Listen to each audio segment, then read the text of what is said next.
Hey everyone, welcome back to No Talking Points, iPolitics signature podcast. As always, I'm Marco Vigliotti, the editor-in-chief of iPolitics, joined by my co-host, Brian Storseth, our publisher. And today we have a jam-packed show, obviously breaking down a big day in Canadian politics with a crucial confidence vote that ensures that the 45th Parliament lives to see another day. I'm joined by my fellow colleagues, Aya Dufour, our major projects reporter, Barbara Patrocinio, holding the fort down at Queen's Park for Queen's Park Briefing, and by our special guest, Zita Astravas of Wellington Public Affairs. Thanks everyone for joining us. I will cut to the chase. We had quite a dramatic start to the week here in Ottawa with a confidence vote that was narrowly, that the government narrowly survived on. Zita, you've been obviously on the other side of the equation here. What's your read of the fact that this government is only staying to fight another day because of, I guess, 4 abstentions, but essentially the NDP deliberately holding back their fire here? I think that Ottawa's returned back to normal in a minority parliament. I think all of us in the last couple of years got pretty used to not having the insanity of will they, won't they, who's going to get sick on a vote because of the supply and confidence agreement with the NDP.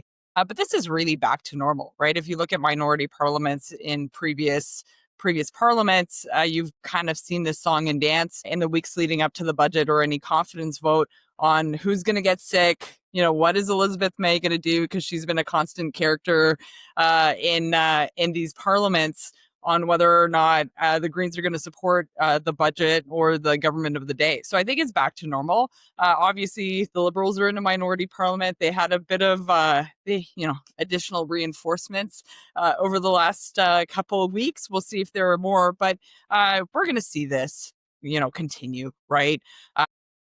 If you look at what kind of transpired yesterday, you see the Conservatives really counting down the vote towards the last minute, seeing how many we could hold off or run into the House and say that you couldn't vote at the last minute, so count your vote. But this is going to be normal, right? This is the next couple of years. Should there not be any additional people who see the Liberal light and cross the floor, and it's good entertainment for all of us parliamentary procedure nerds, that's for sure.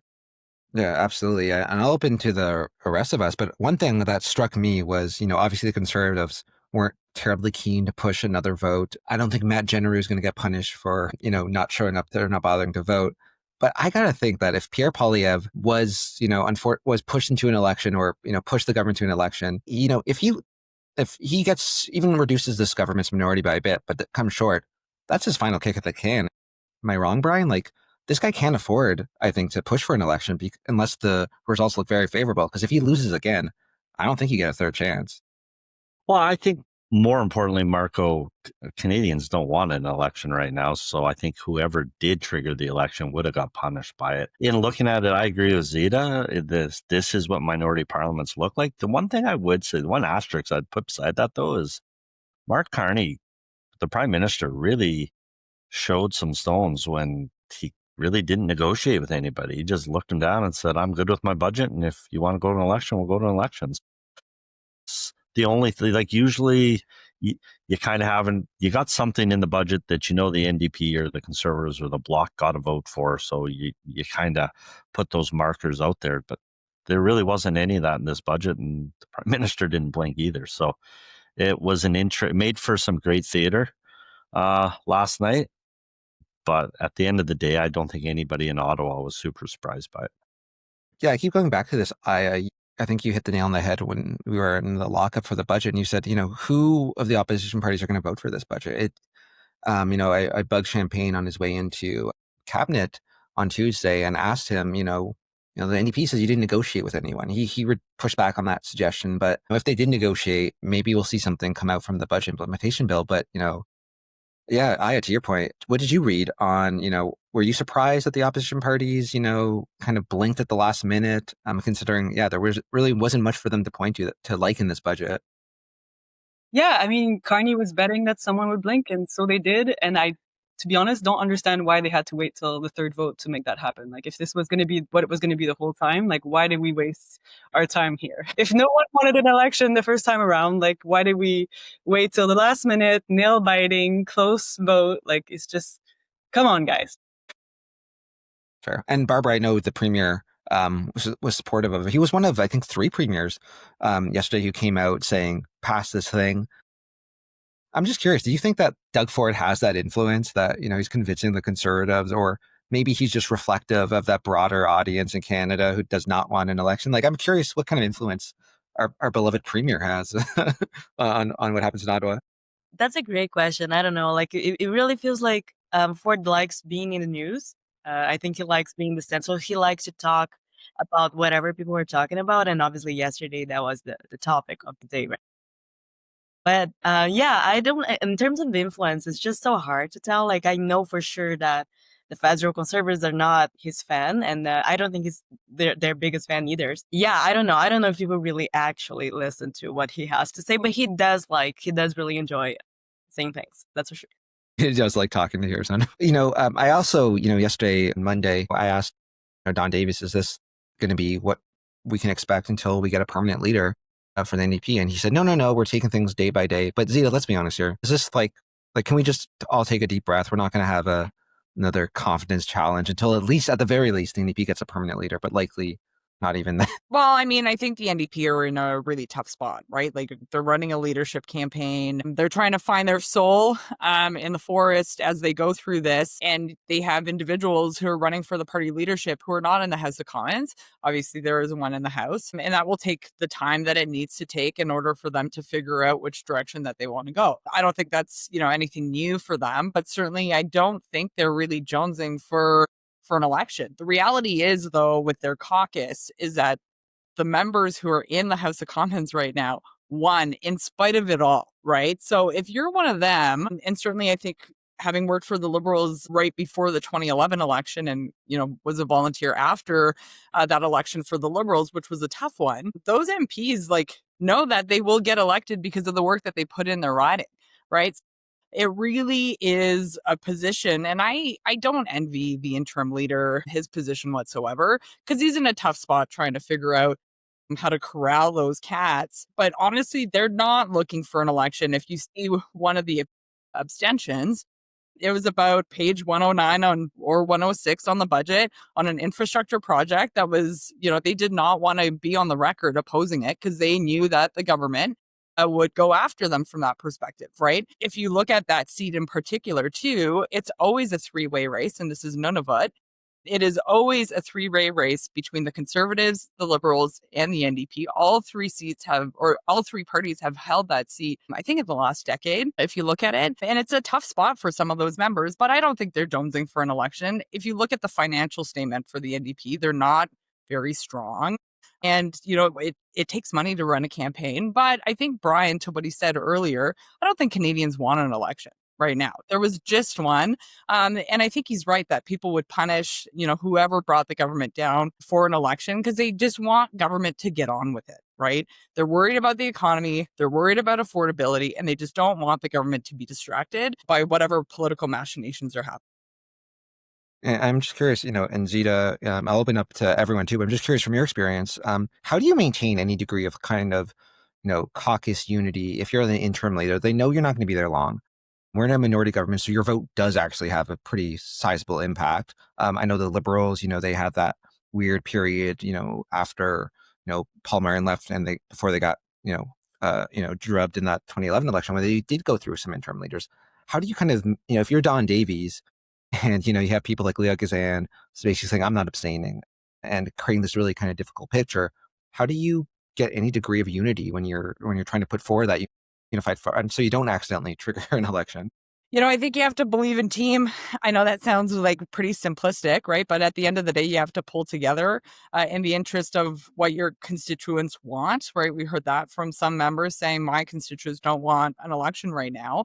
You have to believe in that. You have to believe in holding the line in terms of caucus unity, but also just like what puts the party in a position of strength. But it's a tough job, right? Or if you look at Ontario, John Fraser has been interim leader how many times? I love the man, but it's a tough job, and not a lot of people put their hand up to do it. And bless the ones that do. But it takes a lot of communication. You got to put water in your wine sometimes. But if you're the NDP, you don't really have a lot of room to maneuver, right? And this isn't forever. This is the beginning of the mandate. You're looking at a leadership, and then you can really pull together and figure out what direction you want to go. But they're in a tough spot right now. And it's really that caucus unity piece. To your point, some members are like, no way, no how. And others are taking a hard look at the budget. But, that's to the government's strength right now. Like what Aya said was Mr. Carney was staring everybody down. The House leader, Mr. McKinnon, was like, well, we might be in a Christmas election. Like we don't have a dance partner, amping up the pressure on those members and really putting each one under the gun on like whether or not they're going to bring this government down or, just abstain. I really don't envy them. But at the end of the day, this is going to be vote by vote. You have the Budget Implementation Act, which is now going to go through. The other wild card is at some point the Conservatives may call a confidence or call on the government to make something a confidence matter that's not a money bill. And this is going to be a long road to whenever the next election is going to happen. And same with the government. They could just say this is a matter of confidence outside of your regular confidence motion programming if they want an election, right? Or if they want to stare down the opposition and say, are you in or are you out? Or are you going to cause a disruption to Parliament and go off to the races? So we'll see what happens. But I think we've got a bit of time here with the NDP's leadership that's moving forward. We'll see what the Bloc Québécois does, especially with the upcoming election in Quebec. And that's definitely a race to watch. Super interesting dynamics happening. So we're through it now. We'll see what happens in the spring, and we'll probably all be talking about the will they, won't they race come when the flowers start blooming in Ontario. Yeah, I'll open up to the floor, but I was just saying, remind me of, I remember during the peak of COVID, I think Trudeau announced that there was going to be, this confidence vote over, I think, some conservative demand for a committee to investigate his spending. And they kind of bluffed the NDP saying, hey, if you guys want to bring down an election and have it in October 2020 or something like that, let's go. And of course, the NDP sided with them and avoided that for at least a year. But I guess teed you up for this one earlier by saying, you're telling me there was nothing in the budget, but yeah, to Zita's point, Lori Idlot did say, hey, there was a bunch in this budget for my Nunavut riding. Gord Johns liked the money for the new aerial water bombers. We're getting a new tranche of major projects referred to the MPO. Is this maybe, someone who's been covering major projects for us, is this a way potentially to get on the opposition parties? Do you have to do this one-off trading thing with individual NDP MPs? Or, are we going to see anything like that as, we get into maybe this government gets a bit longer in the tooth? Yeah, definitely. And I think that's kind of an emerging discussion in the major project space. And we've been hearing a lot about it this week about favoritism and who makes the cut, like what kind of projects make the cut. I mean, I know we always do.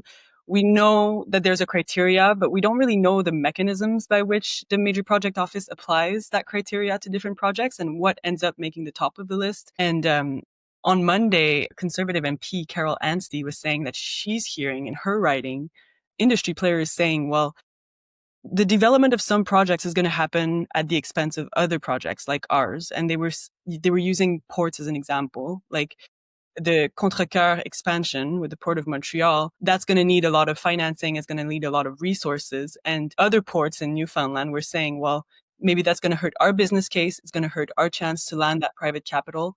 And they say that there are some political dynamics at play. So I think people are going to be asking the major project office to be more transparent in how those decisions are made. They're going to be asking the Carney government to really show the receipts about how these projects stack up against the criteria that it itself established was the national interest. And that's going to be a conversation to watch in the coming months for sure, especially now that we're hearing that this style of announcement of, 6 projects in one go, and we have all the press there and we have make an event out of it. Well, that might not be the style going forward. We might have just 1 or 2 projects trickling down the grapevine and, slowing that pace down. I thought maybe it's because the major project office is sort of at capacity in what they can study. And what we heard earlier this week too is that they've ramped up their staffing. They got 30 people on board, but they've studied 144 out of the 500 projects that they've been asked to look at. They don't want to let people down. Like they might just be focusing more on quality versus quantity going forward so that they can actually fulfill the promise of this newly created agency. No, and we talked about, firstly, I think it's kind of interesting. The Conservatives are saying these major project destinations are going to have an impact because on the other hand, Pierre Poilievre saying it's a useless designation. These projects are happening anyway. I think that's a bit hypocritical. You can't really have it both ways. But Barbara, speaking about favoritism, Mark Carney's best buddy, Doug Ford, he didn't get his big ask in the major projects, either the 401 tunnel, which is definitely totally going to happen, or the Ring of Fire project. It does seem like the honeymoon is still there. Those two are still on good terms. What's your read there, Barbara? Do you think the Premier, is there's any kind of cracks in that relationship between the Premier and Mark Carney? None that he will actually admit, right? Like we do, like it's hard to tell since the Ronald Reagan ad, the anti-US tariffs ad that Doug Ford put forward. It feels like things are not like, like we have the PM saying, that Ford maybe should apologize and, like that he wouldn't have done this kind of ad. And then Ford saying that he thinks he needs to protect Ontario and he just went with it. So it's hard to tell how things are actually behind the cameras with this two. Obviously, in front of the cameras, they're still like both sides are still saying like no, that they have a great relationship and yada yada yada. It is really interesting to see though, because especially regarding these big asks that Ontario have, like even yesterday after the First Minister meeting, we had Ford saying, yeah, it was a good meeting. We should have more of those, but like it was a little light in infrastructure. Obviously, he's pushing for his projects, the tunnel and the Ring of Fire, right? Like, which is something he has been pushing even before this whole tunnel thing. It's really hard to see, where this is going. Actually, like, it doesn't feel like like things will change soon regarding this project, that at least for the time being. But yeah, maybe we're wrong. Let's see what happens with that. It does feel like in front of the cameras things stay the same. We have still like both saying how great their relationship is and how great things are. But you're right, like we do have this big request from Ontario just being like not getting the attention I think Ford wants from the PM. So let's see how that plays out. Yeah, I mean that. I'd also throw out there, Marco, like if you look one level deeper, like the finance minister, Peter Bethenthal, came out and was very critical of the federal budget, saying that there wasn't enough on affordability. There was very little regarding like tariff relief. Ontario itself had put about the same amount of money as the feds did for the whole country. I think there's criticism from below the premier, but I think the premier is trying his level best to stay with the Team Canada approach that I think he feels and a lot of people feel is the best way forward. But I think you start looking below the surface, I think there is cracks in the consent there going forward. So it's going to be interesting. And regarding the projects themselves, like I think it was a great step, the transmission line from BC. Like you start seeing the possible potential energy corridor kind of concept. It is a national scope kind of thing. I think those things are tremendous. The only thing, none of the projects, as far as I know, as of the taping of this show, have been gazetted yet. So is it really about moving things forward inside the government, or is it about attracting private capital? Those are, two different things, right? And if I could add to that, like yesterday, on Monday, Contrecoeur, like the Port of Montreal, was before a House committee, and they were talking about their project and how it's been going now that they're on the major project list. And we kind of thought that was one project that could, benefit from being fast tracked because they are missing this one permit from Fisheries and Oceans Canada. And they were asked about that. Are you expecting that if you don't get that permit, you're going to be able to be designated as a national interest project and have that special authorization document that lets you build without that permit? And they said, no, we don't anticipate any regulatory hurdles, but we do need money. And that's where the bulk of the work is. And the major project office said that, yeah, that's where they're helping. That's where the help is needed. And then the head of the major project office, Dawn Farrell, she also said that she's only expecting 1 or 2 projects to be gazetted to end up on that Schedule 1 of the Building Canada Act. So for how much we talked about it, the legal implications of the bill, if they're only going to apply to 1 or 2 projects, I think that's a really interesting detail. And she also said that she's expecting some of these projects to come into her office having already obtained a designation, which is kind of different from what I understood the process to be, which is you refer a project to the major office, they study it, and then they make a recommendation, and then you gazette it. Like that's sort of the process that I understood. But she was saying some of these projects are going to be in earlier stages of development. They're not going to be like the ones that we're currently studying. They're coming to us already designated by the federal government, and they're going to be on that Schedule 1. So I don't know. To me, I kind of read between the lines. That's kind of maybe a pipeline project, kind of wink, wink, stages of development. That's what I thought that was going. And Zita, Aya did a terrific story about how consumer confidence may be one of the big ways that, this major project designation works, that, you just tap someone in the head and say, you're special, and the money will flow in, as opposed to having to make any of those regulatory changes. From your perspective, Zita, I think because, to the kind of complexity of this process that I identified, it may not seem very accessible to the average Canadian. Is this just, to the conservative point, is this just like a big PR exercise? Like, everyone gets tapped on the head, you're very important, and then it looks like we're pouring investment and attention to a project in a region, whereas the government is making a separate consideration when it comes to public funding. Is this just an overwrought exercise in PR right now?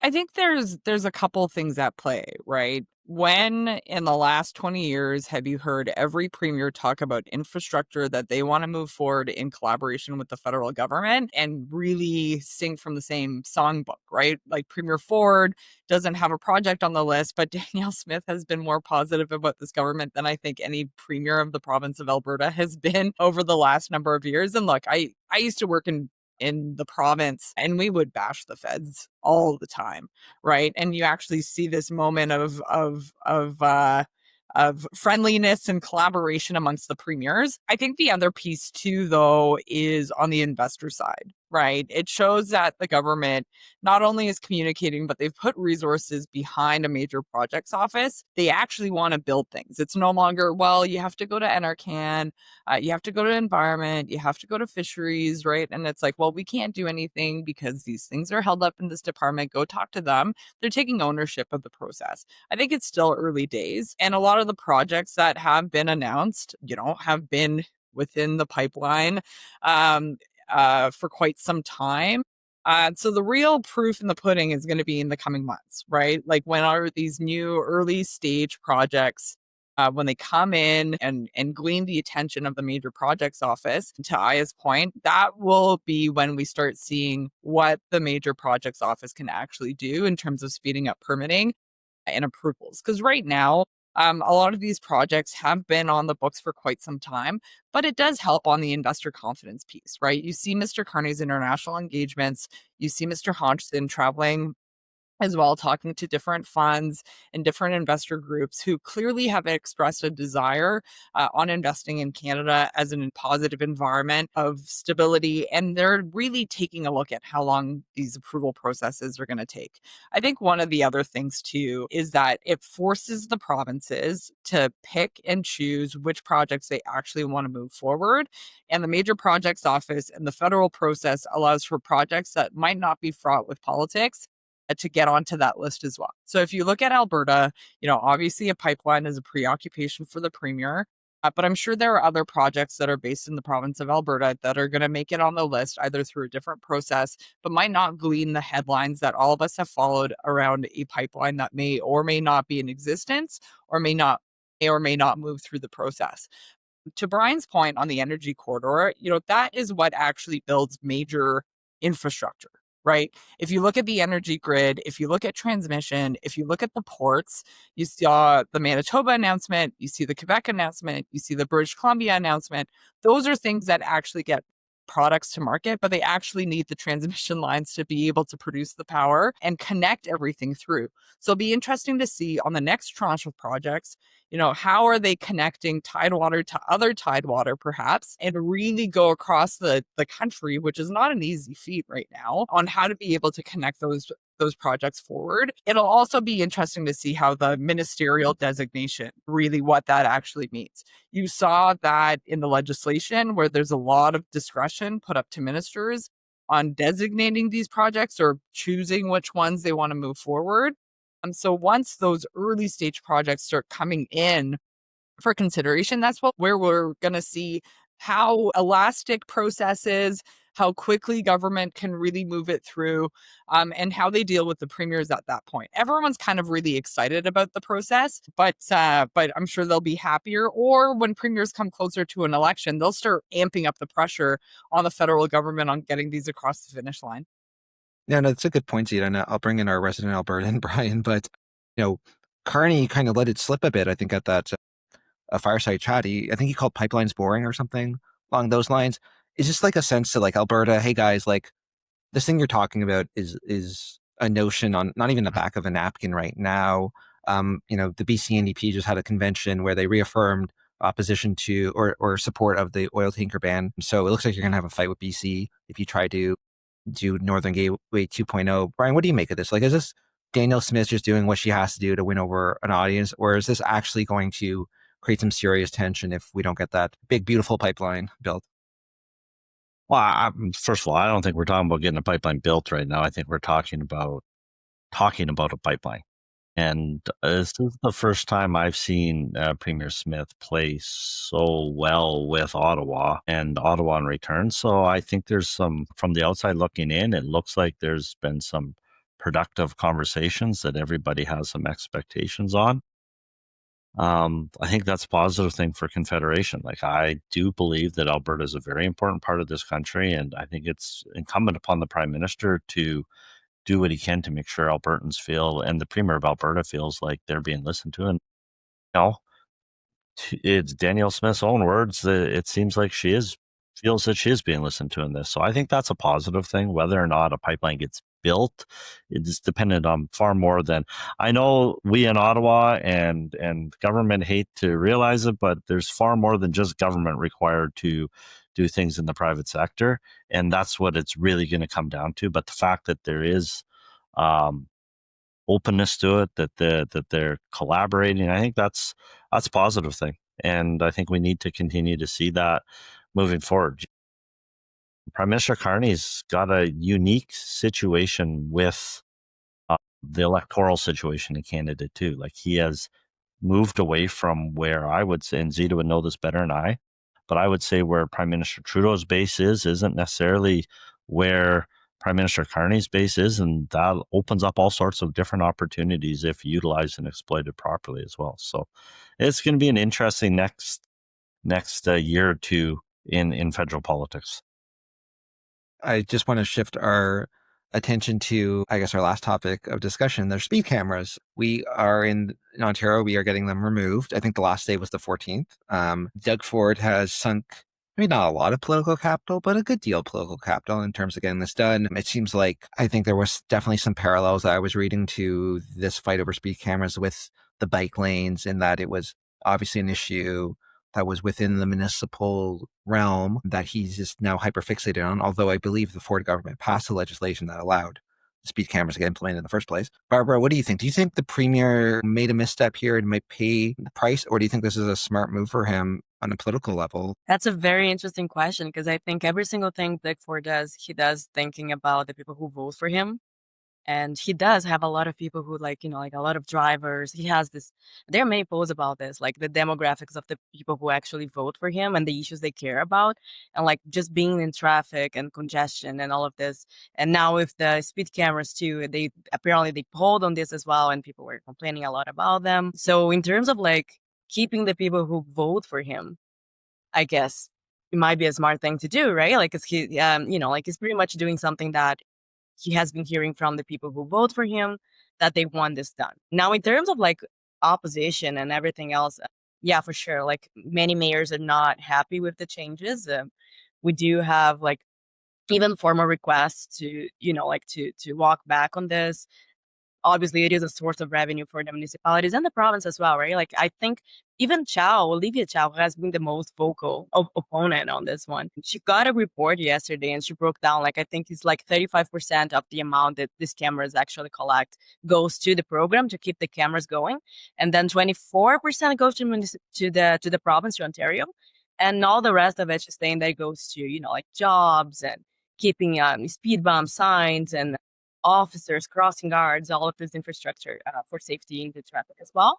So it might be a problem in terms of like, like if this speech actually reverberates and then, and then things change, and then in that case, it might be something that Doug Ford will think twice. But as in right now, if he was to walk back on this, I think he would have done it already. It feels like he's pretty settled on this. Zita, what do you think? It seems like a lot of these moves seem so, I mean, it's always politics, so I'm not going to, try to sugarcoat there. But this one seems like one of these very kind of calculated things. No one likes getting that, mail, that ticket in the mail saying you went 40 and a 30 or something along those lines. But like, is there any actual risk here?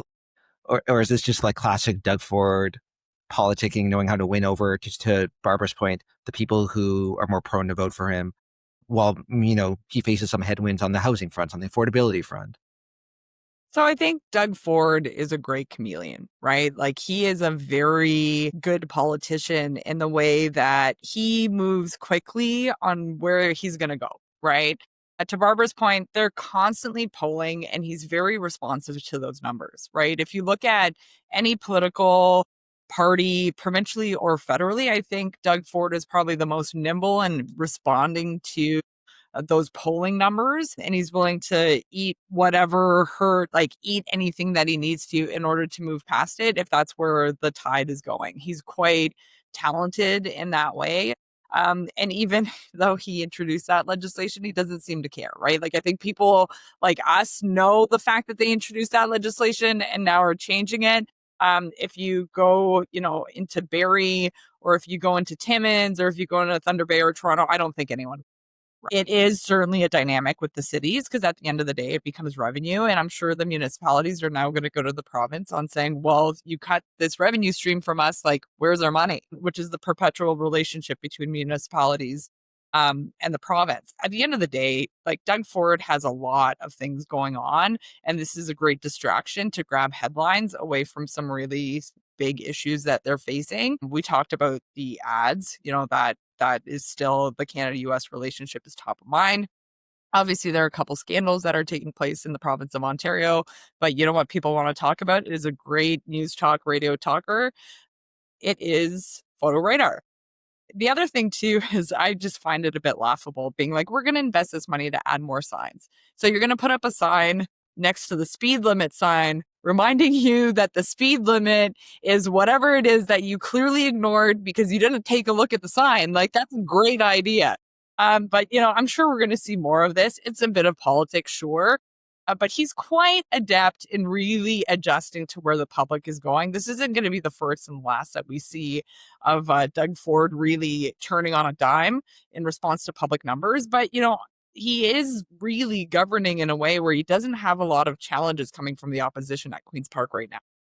Yeah, no, but Brian, like, is he not going to pay the consequence for anything, any flip flopping, like with the housing developing charge? He told the municipalities, "Don't worry, I'll take care of it," only to reverse course when he realized, "Oh, well, we're going to have to make you whole, which is going to cost us a lot of money." Zita's point, if you do say, "Hey, don't worry, we're going to, pay for those infrastructure improvements that are needed, those speed bumps," like, is he gonna, is he backed himself into a corner on this issue that actually might hurt him? Or is it, to Zita's point too, a great distraction from yet another, scandal? Mr. Stop the Gravy Train is now honestly synonymous with the so-called gravy train. Well, Marco, my beef from last week is the massive deficits that this government continues to run up. And I don't think that money is really the factor. I think you will see mayors that I'm already hearing of mayors that are very supportive getting notices that they're going to get hundreds of thousands of dollars in traffic calming measures. It'd be interesting to see if that's, per capita across the board, as my old boss used to do, or if this is going to be a little more here and a little less there. But on the issue of speed cameras, at the end of the day, the mayors like the mayor of Ottawa and the mayor of Toronto have nobody but themselves to blame, because in my opinion, they were absolutely abused. They were put up in spots where you would get thousands and thousands and thousands of tickets a week. And it's, not near schools. They create these community zones on, you can tell I'm a guy that's got a few of these, but the reality is I think they weren't responsibly used in some places, and they are definitely a tool that is an effective tool in other places. Like, I know the city of Barrie only used, Zita mentions them, they only ever had 4 cameras that they rotated through school zones. They stayed in school zones, and all the money went back into traffic calming measures, right? So I think the premier has nailed an issue that is a distraction. And it's one where I don't believe the people everybody's right. He's definitely had polling on it. I've heard of the polling numbers on it that were presented to him. There's something like 70% of Ontarians are in favor of these cameras. But at the end of the day, I don't think it's a voting issue for the 70-some percent. I think it's a voting issue for the 20-some percent that used to get 2 or 3 tickets a month and now think Doug Ford's the one that stopped it from doing it. So I think it's a minor issue. You know, Vic Taves always used to say the issue of today is not the issue we're going to be fighting on the election, but it is a great distraction for some of the other things that are going on. You hear a lot less talk about SDF or deficits or many of the other things that this government doesn't want you talking. Yeah, that's a good point, Brian. I feel like something has gone incredibly well. If the next election is fought over speed cameras, if we somehow solve our housing problems or trade war, yeah, we can talk speed cameras. Fair enough. The Autobahn we'll turn the 401 into the Autobahn at that point. Yeah. With the tunnel, of course. Will be the tunnel. Autobahn. It'll be the Autobahn tunnel, which will be a project of national interest. Be careful, Zita. He's going to take you up on that offer. So, Hey. Yeah, so we are nearing the end of our time. So I'm going to let everyone kind of share a thought on what they think was the most impactful or interesting moment from the past week in politics, or something you're looking forward to in the days ahead. So start with you, Aya. What are you looking forward to, or what do you think was a very important moment that maybe we missed in our whole confidence vote hubbub? There was like a little discrepancy that I don't think a lot of people picked up on in the way that Prime Minister Mark Carney and Alberta Premier Danielle Smith were describing the ongoing pipeline deal talks. Smith said she's expecting a deal within a few days, and Prime Minister Mark Carney said within a few weeks. Both said there's just a few details that need to be ironed out. I suspect that there maybe isn't a lot of middle ground on those details, and so it'll be interesting to see if they do manage a deal soon. No, that's a really good point. I think she had said she wanted an MOU done by the Grey Cup, which is coming on. But did she also say maybe at the end of the month? I forget her exact timing. In an unrelated press conference on Friday, she was asked about that. Grey Cup is here. We don't think there's going to be a deal. So what's up with that? And she said, I'm hoping till the end of the month at least. Like I've told the Prime Minister it has to be done by the end of the month. So if she doesn't give another extension, then I guess we will know soon enough. And I will say, I've been on the record, I think we need to use Canadian sporting events as markers of time more than anything else. Like, I want to saying, okay, we got to get this deal done by the Memorial Cup, something like that, just going forward. I think that's naturally something we should all move forward with. Ryan, what about you? Obviously a busy few days in Ottawa, and it's likely not going to totally quiet down until the holiday break. What are you watching, or what were you watching over the past few days? I think everybody was glued to the vote, because even though it did seem like to most of us it was going to pass, there is always things that go wrong in minority parliaments, and you have a hiccup here, and then you're thrown into an election cycle that when you start getting to votes that are this close, you really got to be careful. But the good thing is I hear the Conservatives got a very strong whip, so we didn't have to worry about that. I actually wanted to point out something in the province of Ontario again. Minister Lecce is really racing forward with building out the energy infrastructure necessary to put this province and this country in a place where we need to be years ahead, because I think that's going to be one of the biggest plays that comes out of the next 10 years when you're talking AI, when you're talking about all of the data that's going to be coming out of these things. Energy is going to be a critical factor, and Minister Lecce has really done a great job, a little bit under the radar, but moving his portfolio forward. And I think there was some announcements last week that didn't get the attention I think they could have for how important they were, but I think those are the types of things that are going to really continue to help this country move forward when we talk about the issue with the Americans that isn't going away anytime soon. Yeah, that's a good point, Brian. And of course, we know we will never criticize Mr. Workington. I don't want him coming into our office and pushing down the door and giving me a piece of his mind. Well, listen, Marco, he probably doesn't have a book on you, but he probably has one on me. So let's be nice to him. I was going to say, yeah, it'd be you first. So, Zita, what are you looking forward to, or what do you think was an impactful moment from the past few days?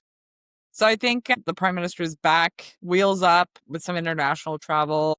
I'm really interested in the UAE trip. Obviously, they've had a number of cabinet ministers that go there. Notably, Minister Solomon was there working some investments around AI infrastructure and attracting investment to Canada. So we'll see if there's anything, if he was the warm-up act for the main show with Prime Carney, and we'll see what comes out of the G20. Obviously, you never know what happens at these things, but there's been a concerted effort on building a relationship with China, on building a relationship with India. So we'll see if there's a handshake or anything like that happens because of where all the leaders are. But that's something I would watch. I do also want to bring attention. There was the Emergency Preparedness FPT. Was it last week? I know I kind of lost track of days, but I think that's one of those issues under the radar that, gleans headlines when people are in need. But I really think that work that's ongoing, it needs to move faster, and certainly something I'm watching closely. That's really interesting. And one thing I should say, it's a total aside, but just during cabinet ends, Francois Philippe Champagne was asked about his coming trip to the UAE with Mark Carney, and it was probably one of the saddest walkdowns I've ever seen. He said, actually, I'm not going to the UAE. Change of plans. I'm going to Winnipeg and Regina. So I heard the weather is slightly different there in mid-November than it is in Dubai, but I'm sure he's very happy to be in the prairies. I'll end it with you, Barbara. What are you looking forward to, or what did you think was an important moment in the past few days? Yeah, I totally agree with energy being like one of the biggest files right now. But I would also point out that education, again, like I think I said the same thing last time. Like I've been chatting with Calandra's team, Minister Paul Calandra. I think he's up to something there. And, like the announcements will come as time goes by. I think we're going to have something in the next weeks. But like I would definitely watch closely because he really wants to really reform education. Yeah, definitely watch that too. Yeah, I know that's a really good point, Barbara. I know there's been some talk too about eliminating a lot of those school boards, obviously a point of friction with this minister. So we'll be keeping our eyes peeled to that. I guess I'll just, say in terms of something that, I keep bringing up to everyone who will humor me is Pierre Poilievre's caucus kind of unity thing. Matt Genereux continues to be this weird kind of sore thumb where he hasn't voted on any of the budget motions. Is he just someone we can count out as part of the conservative contingent on every one of these votes? Like, there's no reason, unlike Shannon Stubbs, who got approved medical leave, that he should not be voting.